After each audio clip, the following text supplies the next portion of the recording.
देवरिया जिले के मेड़ापुरवा चौराहे पर स्थित सैकड़ों वर्ष पुरानी शहीद सैयद अब्दुल गनी शाह मजार कब्रिस्तान प्रकरण में प्रशासन की बड़ी कार्रवाई।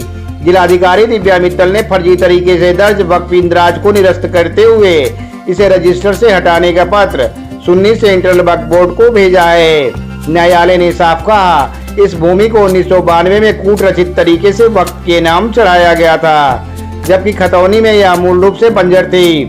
सदर विधायक सलमणि त्रिपाठी ने इस प्रकरण को बड़े जोरदार तरीके से उठाया था, अधिकारियों से जांच कराई और अब न्यायालय के फैसले के बाद उन्होंने कहा कि सच्चाई जीत गई है, प्रशासन के हाथ खुल गए हैं। अब मैं प्रशासन से मांग करता हूं कि जितना जल्दी हो सके इस अवैध मजार पर बुलडोजर की कार्रवाई करें। सलमणि त्रिपाठी ने मुख्यमंत्री योगी आदित्यनाथ को धन्यवाद देते हुए कहा कि निष्पक्ष जांच के कारण यह बड़ा फर्जीवाड़ा उजागर हुआ है। उन्होंने समाजवादी पार्टी पर आरोप लगाते हुए कहा कि उनके सरकार में इसको बंजर की जगह कूटरचित दस्तावेजों से कब्रिस्तान और मजार के नाम कर दिया गया। जिलाधिकारी द्वारा भेजे गए पत्र के बाद अब वक्फ रजिस्टर में संशोधन और आगे की प्रवर्तन कार्रवाई का रास्ता पूरी तरह साफ हो चुका है।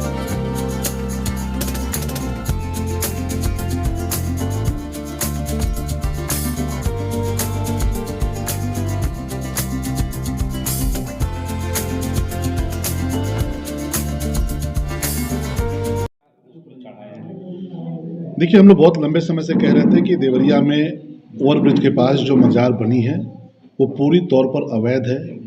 मजार के नाम से कोई भूमि नहीं है और सार्वजनिक संपत्ति को, यानी कि बंजर ज़मीन थी, पीडब्ल्यूडी विभाग की ज़मीन थी, नगर पालिका की ज़मीन थी, उस पर कब्जा करके बहुत बड़ी मजार पिछले 2 दशकों के दौरान खड़ी कर दी गई। हम लोगों ने इस प्रश्न को उठाया था कि भाई ये मजार कैसे बन गई और इतनी बड़ी मजार सार्वजनिक स्थानों पर नहीं हो सकती, सरकारी ज़मीन है वहाँ पर नहीं हो सकती। उस वक्त बहुत सारे लोग मजार के पक्ष में आए थे, कुछ राजनीतिक दल भी थे जो मजार के पक्ष में आए थे और ये कहते हुए कि नहीं साहब, ये तो अनावश्यक की राजनीति की जा रही है। लेकिन देखिए, प्रशासन ने इस पर एसडीएम कोर्ट ने ऑर्डर किया और एसडीएम की बाकायदे जो प्रशासन की जाँच हुई है, गहन जाँच हुई है, उस पूरी गहन जाँच में पूरी तौर पर स्पष्ट हो गया है कि ये मजार पूरी तौर पर अवैध है, इलीगल है, सरकारी ज़मीन को कब्जा करके बनाई गई है। वहाँ पर नगर पालिका की ज़मीन है, वहाँ पर बंजर ज़मीन है, वहाँ पर पीडब्ल्यूडी विभाग की ज़मीन है। और एसडीएम कोर्ट ने सिर्फ इतना ही नहीं, जो एसडीएम कोर्ट ने ऑर्डर किया है, एक गहन जांच के बाद मौका मिला सबको अपनी बात रखने का, मजार के से जुड़े जो लोग हैं वह भी गए।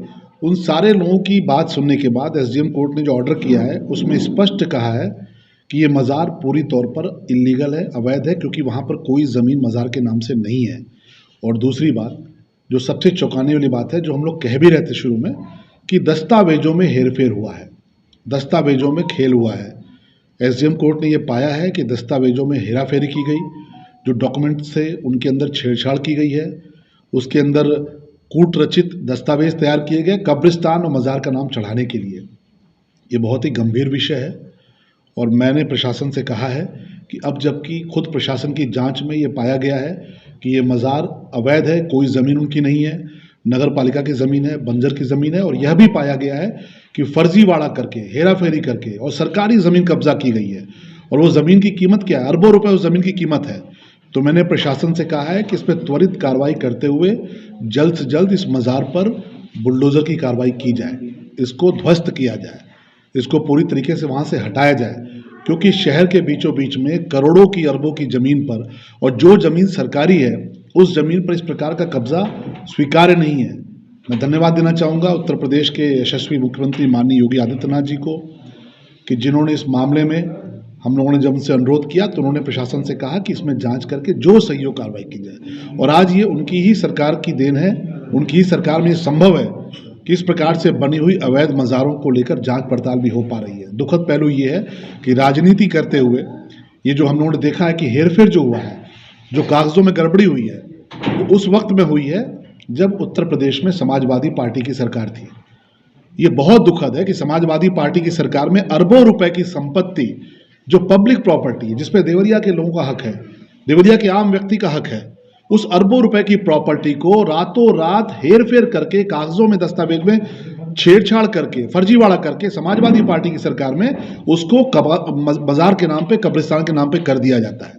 और हम यही बात हमेशा से कहते आए हैं कि जो जमीन सरकारी है वो जमीन हमारी है का नारा देने वाली समाजवादी पार्टी की सरकार ने किस प्रकार से अरबों की संपत्ति लूटी है, इसका देवरिया सबसे बड़ा उदाहरण है। हम लोग इस बात को लेकर प्रशासन से कह चुके हैं। मुझे पूरा विश्वास है कि बिना किसी प्रकार के संकोच में आए, प्रशासन की जांच में स्पष्ट हो चुका है, प्रशासन बहुत जल्द इस अवैध बाजार को ध्वस्त करेगा।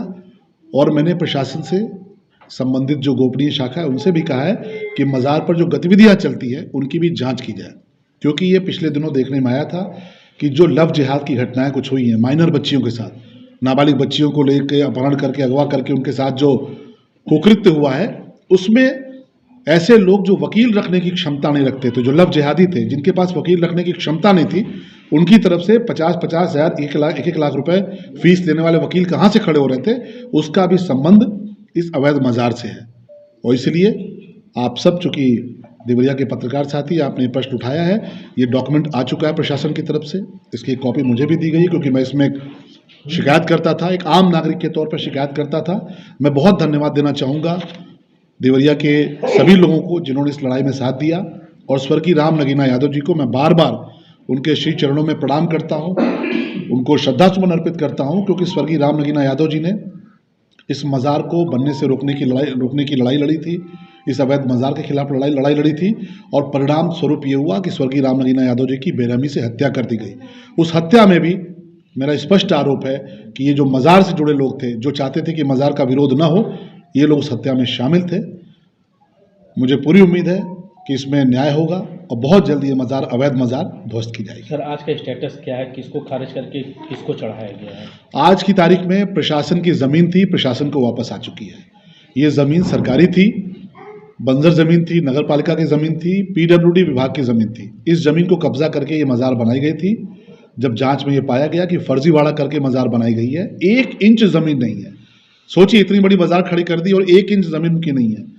और ऐसे में जब ये स्पष्ट हुआ है प्रशासन की जांच में, बाकायदे उसको लेकर मुकदमा चला है, उस मुकदमे में सभी को बोलने का अवसर दिया गया, अपना प्रमाण रखने का अवसर दिया गया। मज़ार के लोग भाग खड़े हुए, उनके पास कोई प्रमाण नहीं था।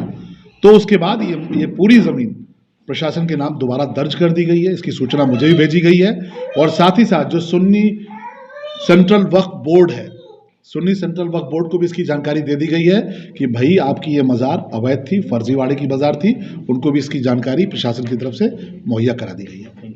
वक्फ बोर्ड ने भी 2017 में FIR कराया था अवैध वसूली को लेकर इसी मज़ार पे, जो 2021 में FR लगाकर मामले को दबा दिया गया। देखिए, मैंने कहा ना कि ये मज़ार बहुत सारी अवैध गतिविधियों का हिस्सा रही है।